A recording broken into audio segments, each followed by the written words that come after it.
கிறிஸ்தவன், கிறிஸ்தவள் என்ற பெயர்கள் வெறும் சாதாரணமான பெயர்கள் கிடையாது. மிகவும் வல்லமை மிக்க, வலிமை மிக்க, ஆசீர்வாதம் மிக்க பெயர்கள். திருமுழுக்கு என்ற திருவரு சாதனத்தின் மூலமாக நாம் கிறிஸ்தவனாகவும் கிறிஸ்தவளாகவும் மாறுகின்றோம். கிறிஸ்துவனோட ஒளியை பெற்றிருக்கின்றோம். அதே ஒளியை நான் பிறருக்கு வாழ்ந்து காட்ட வேண்டும். என் அன்பு தோழமை உறவுகளை, இன்றைய நாள் நற்செய்தியிலேயே இயேசு விளக்கு உவமையை பற்றி குறிப்பிடுகின்றார். விளக்கு என்பது ஒளியை தரக்கூடியது. அந்த ஒளியை யாருமே மறைத்து வைத்திருக்க மாட்டார்கள். அது எல்லாருக்கும் தெரியும்படி, பிறருக்கு வெளிச்சத்தை கொடுக்கும்படி மேலே வைப்பார்கள். அதே போல நாம் திருமுழுக்கு என்ற திருவருசாதத்தின் மூலமாக கிறிஸ்துவை பெற்றிருக்கின்றோம்.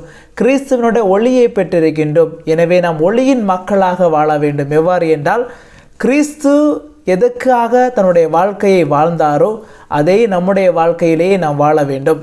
அந்த கிறிஸ்துவனுடைய ஒளி என்பது தீமைக்கு புறம்பானது, சாத்தானுக்கு எதிரானது, தீங்கிற்கு எதிரானது. எனவே அது நன்மையை தரக்கூடிய ஒளியாக இருக்கின்றது. இயேசு இந்த உலகத்திலேயே நன்மையை செய்ய வந்தார். அதே நன்மையை நம்முடைய வாழ்க்கையிலே வாழ வேண்டும். அது கிறிஸ்துவனுடைய ஒளி என்பது அன்பானது, இரக்கமானது, உதவி புரியக்கூடியது, அனைவரையும் அரவணைக்கக்கூடியது, பாசமிக்கது, பிறரை மன்னித்து ஏற்று கொள்ளக்கூடியது. எனவே அவரது ஒளியை பெற்ற நாம் அதை பிறருக்கு நாம் வாழ்க்கையிலேயே நாம் செயல்படுத்தி வாழ வேண்டும்.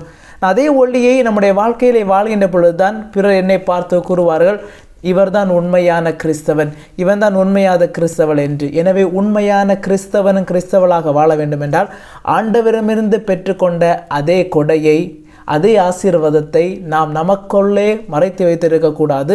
மாறாக பிறருக்கு நாம் பகிர்ந்து வாழ வேண்டும். பிறர் காணும்படி நாம் வாழ வேண்டும்.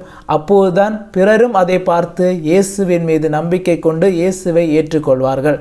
எனவே பிரியமானவர்களே, நாம் எந்த அளவுக்கு நாம் பிறருக்கு கொடுக்கின்றோமோ அந்த அளவுக்கு கடவுள் நமக்கு தருவார். எனவே உண்மையான கிறிஸ்தவனாகவும் உண்மையான கிறிஸ்தவளாகவும் நம்முடைய வாழ்க்கையிலேயே கிறிஸ்து கொடுத்த அதே ஒளியை வாழ்ந்து காட்டுவோம். கடவுள் நம்மை நிறைவாக ஆசீர்வதிப்பாராக. ஆமென்.